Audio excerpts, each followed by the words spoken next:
Dear colleagues, dear friends, the last man standing, or I'm the opportunity to have last words.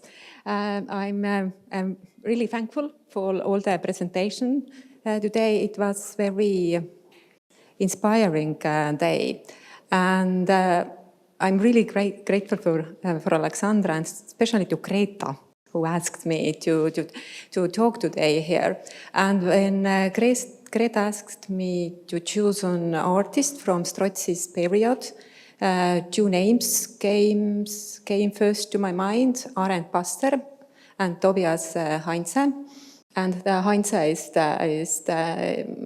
is the main character of my talk today. And I must say I have a more positive way to look our early modern artist scene as green. But maybe the reason is that I'm looking at a little bit earlier period, and I'm looking at the wood carvers. And I have the same question, Triin, what you had, why we don't have another Michel Sittow. And actually, I think we have. I may say that the career of Tobias Heintze is quite similar to Sittow. And not directly, but you will see it soon. And even Arend Passer is a very high-level master who worked here in Tallinn. But, and as you see, I have a little bit changed also the title, yeah, because I really wanted to underline the Estland, Courland and Finland, that we really are talking about three regions here today. Before focusing on Heintze, it is useful to say that the 16th century and the beginning of the 17th century was a turbulent period here in the eastern shore of the Baltic Sea. The Reformation began in the 1520s, the mid-16th century, the second part of the 16th century, there were mostly wars and conflicts. The Russian-Livonian War on the second half of the 16th century, and of course the wars between the Poland and Sweden. So the northern Estonia became part of the Kingdom of Sweden already in the mid-16th century, but other parts much later. So the peace period, we may say so, started so late as on 1620s, 1630s, and this difficult political and religious situation is the background why we don't see many art commissions in the cities and also in the rural areas. There is one exception in Estonia, and this is the island Saaremaa, which became Danish already in the 1560s. And in Saaremaa, they started to commission the Lutheran church art really early, and from the 16th century. Also, more about the background. The Michel Sittow, when he worked in Tallinn and workshop, was really good example about the networks between Finland and Sweden, because of course here in the eastern shore of the Baltic Sea, most of the art in the late Middle Ages were commissioned from the Lübeck, Bruges, Antwerp, Brussels, but the local cities were also growing. Tallinn, Riga, Stockholm, Danzig. And these old connections were also active in the early modern period. And we also must keep in mind that Tallinn and Riga were big cities in the Swedish Empire. To the mid-17th century, Riga was the biggest city in the Swedish Empire, bigger than Stockholm. So the growing of Stockholm only started from the mid-17th century. And so the other background is that Tallinn, from the medieval times, and it remained so, was a multi-ethnic German-speaking city and ruled by the Germans. So all these connections and ties were really important. But now to the Tobias Heintze. Tobias Heintze was born around 1590 in Stade or in Mitau in Courland. His father moved to Courland in the end of the 16th century. And the Duchy of Courland was a vassal state of Polish crown in the 16th and 17th century to the 1726. And it was established, this duchy was established by the last master of the Livonian order, Kettler. And this was the only court here in the Eastern Baltic. Today it's Estonia and Latvia. And it means that they have flourishing art scene in Mitau. It's today's Jelgava. Tobias Heintze's father was also an artist, a craftsman. The Tobias Heintze itself has first been mentioned in the written sources already in the 1614 when he marries Magdalena Blume, who was the merry widow of Hans Weidemann, who was the master of Tobias Heintze. But Magdalena's father was Lehver Blume, who was the elderman of the Mitau's woodcarver's guild. So Tobias really started his career in a good way, married him up. And he served as a court carpenter in the Duke's court. And the 1621, the Polish and Swedish troop invaded Mitau in several times. And Tobias, with his family, comes to Tallinn. We can even say that he was a war refugee. And probably he chose Tallinn because Riga was not a peaceful place in its time, but Tallinn already was. And he stayed here, became a citizen next year, and 3 years later bought a house next to the St. Nicholas church. In the Tallinn's sources, there is quite a lot of information about Tobias Heintze. We can understand from there that he had a large workshop with foreign journeymen. He took some of his friends or journeymen with him from Courland. In 1630, there were at least 4 journeymen working in Heintze's workshop. And we also know from the sources that he painted some of his works by himself, but which was a problem for the painter's Zunft. And in 1693, he goes back to the Mitau because there are the commissionings from the court and also from the city of Riga. And probably some of his journeymen taking over the workshop here in Tallinn. And in the end of his life, he's coming back to the Tallinn, and it dies in 1653. And from the sources, we know that he worked together with several painters, with Daniel and or Paul Blume, some painters from Lübeck who came to Tallinn to work here. Also, there are named by some carpenters and wood carvers. And the Disler, Christopher Weidemann, was actually his stepson. So it was a family business also, as usual. And even his son, Tobias, became master in Tallinn, but went away later. When we are looking the heritage of this workshop, there you see the very, very big list. And I have, with the colors, I have divided the works in Estonia, today's Estonia, Finland, Latvia. And you see that this was a very, very large workshop.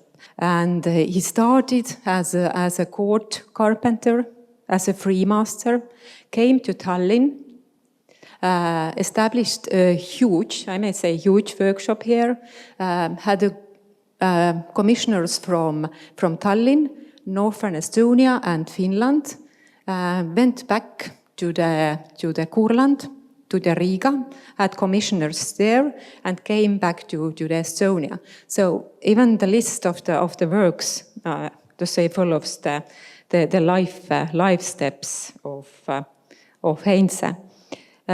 When we are going to have a closer look to Heintze's work, then it's I'm very glad to say that very many of them have been preserved, or at least we have photos of them.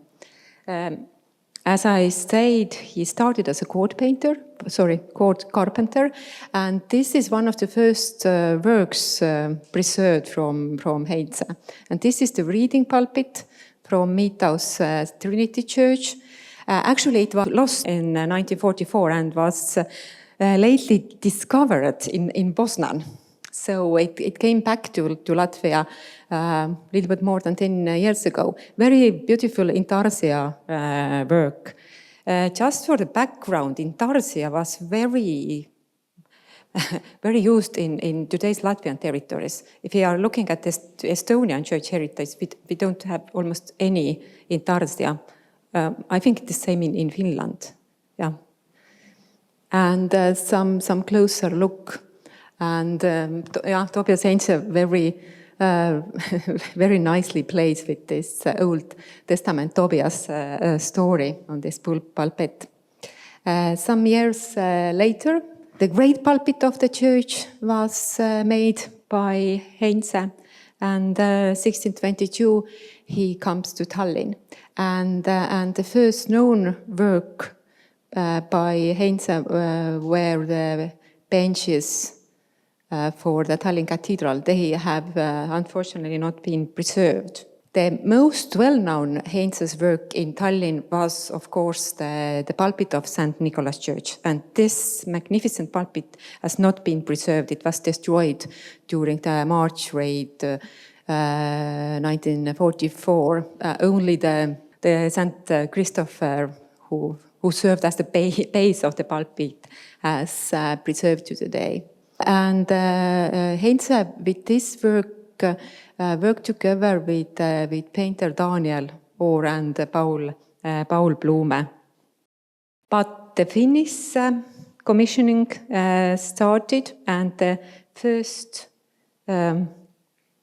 work in Finland this is signed work by Heintze is the huge epitaph of the Fleming family in Munanmägi church. And the text on the back of the central painting also says that this is made in Reval in Heintze's workshop.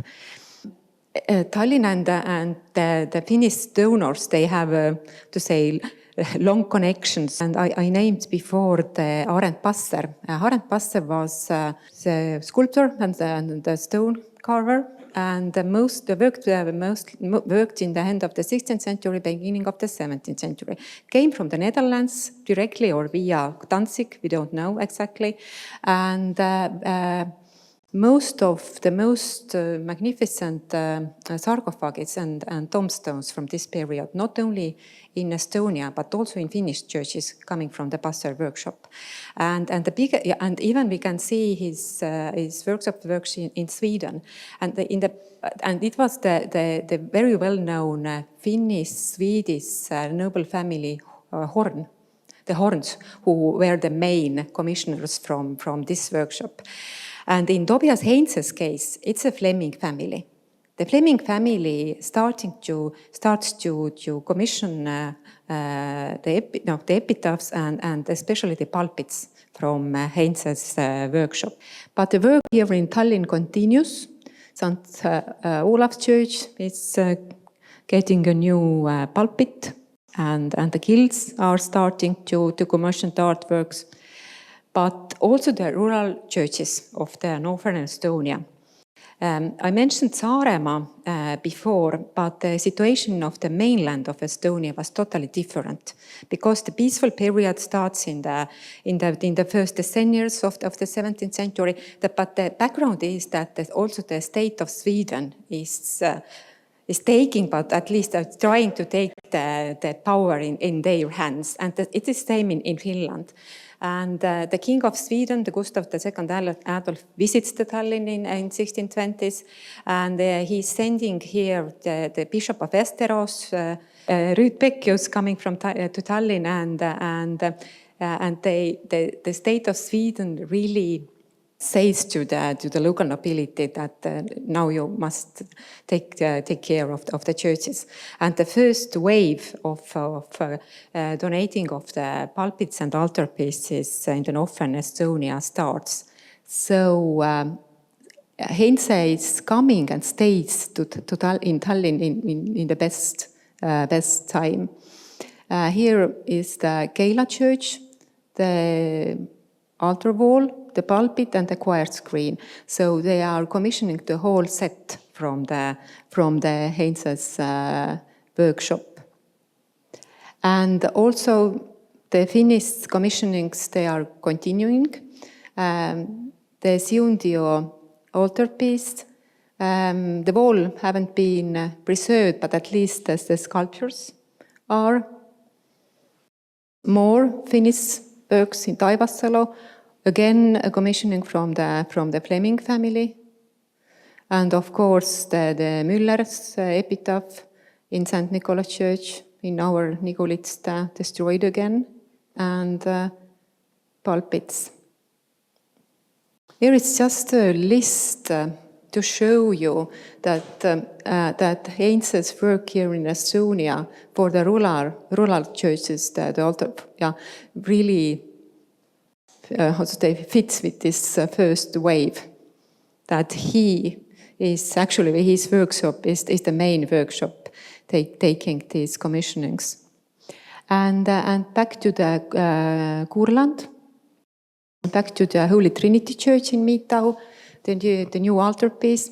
Actually, the Swedish troops, they took the former altarpiece to Sweden. I think nobody have even looked at this. This probably has been preserved. So, and the pulpit of the Riga Cathedral, donated by the Bürgermeister Hintelmann and his wife, also the most high-level commissioners for a wood carver, and also other works in Courland, the Jaunpils and Finland again.